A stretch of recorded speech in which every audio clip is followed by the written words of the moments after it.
Buenas tardes.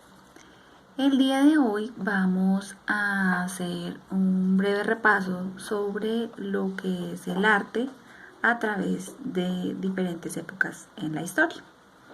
Recordemos que tenemos como concepto de arte aquel instrumento de comunicación visual que el ser humano utiliza para revelar su habilidad, conocimiento estético y creativo, constituido por medio de elementos materiales para crear y dar cultura que se evidencian con bellas melodías, ritmos agradables, formas sugestivas y obsesionantes colores del mundo exterior.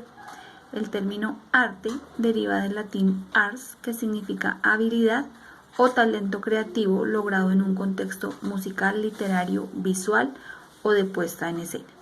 En este caso vamos a ver unas muy pequeñas muestras sobre la pintura.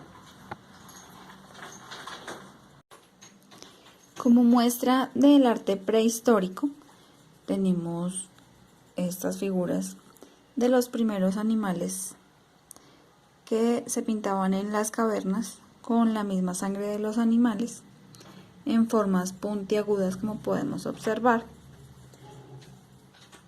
en la edad prehistórica. El arte prehistórico, recordemos que fue desarrollado por el humano primitivo desde la edad de piedra, el paleolítico superior, mesolítico y neolítico, donde surgieron las primeras manifestaciones que se pueden considerar como artísticas por parte del ser humano, aquellas primeras personas encargadas de la caza, famosas por sus pinturas en la cacería. Continuamos con el arte antiguo. Esta es una representación de cómo van cambiando las formas humanas, base en la cual creamos estas representaciones, ya que la pregunta que surge para la realización de este trabajo es el cambio que se presenta durante la transición de las diferentes épocas en cuanto a la modificación de los cuerpos en la pintura. El arte antiguo puede llamarse así a las creaciones artísticas de la primera etapa de la historia, iniciadas con la invención de la escritura. Estas son representaciones de los soldados egipcios.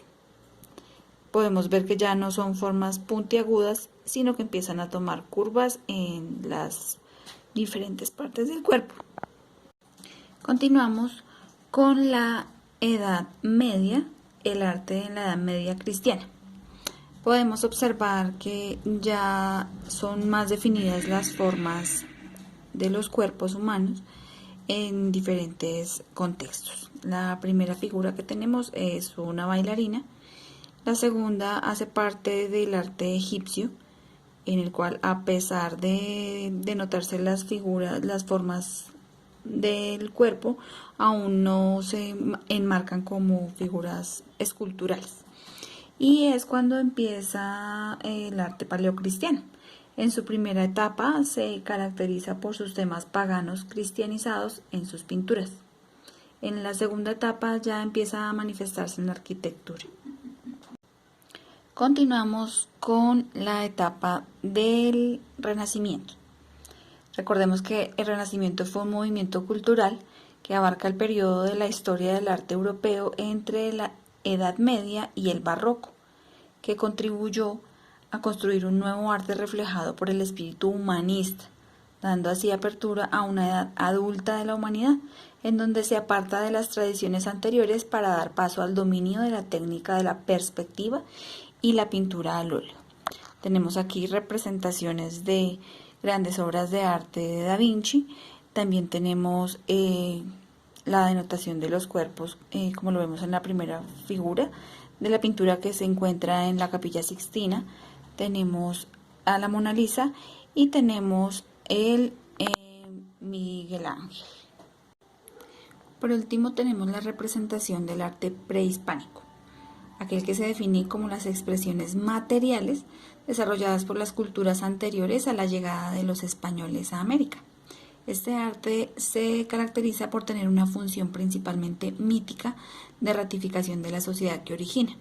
Ya no son esculturas en o pinturas de cuerpos esculturales como lo vimos en el Renacimiento, como las representaciones de Da Vinci, sino esto ya es más arte precolombino en piedra.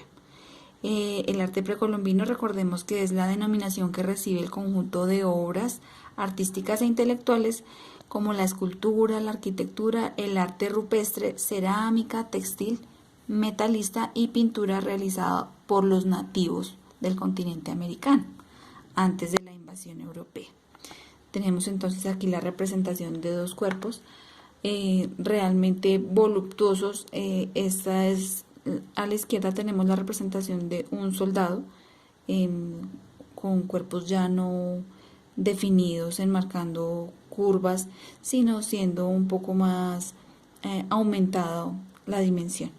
Y esta que tenemos a la derecha hace alusión a lo que hoy contamos en nuestros museos como arte precolombino.